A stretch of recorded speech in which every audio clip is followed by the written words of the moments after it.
Затворениот базен се гради на спортскиот центар. Истиот ќе биде со димензија од 25 метри во должина и 9 ширина. За него ќе се потроша 43 милиони денари. Со овој базен секако ќе придонесеме, ќе помогнеме што е можно повеќе деца, што е можно повеќе млади деца спортисти да го засакаат спортот, да го практикуваат спортот и секако да користат здрави начини на живот. Со тоа секако пливањето како базичен спорт ќе им помогне, ќе ги поттикне, ќе ги мотивира децата што најмала возраст да го засакаат спортот и да го практикуваат.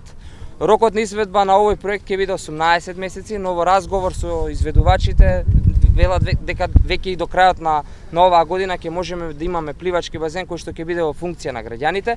Очекувам дека сите граѓани од општина Тетово, сите спортисти, сите млади деца ќе успеат и ќе можат да го користат овој базен и со тоа секако да придонесат ко развој на спортот и спортската инфраструктура во нашата држава.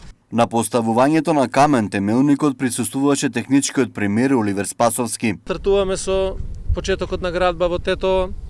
Се надевам дека наредните денови сите од овие општини ќе бидат подготвени заедно со изведувачите да ги започнеме градбите и таму и на тој начин да започне или да стартува реализацијата на првата фаза, додека во втората фаза имаме уште 8 спортски базени.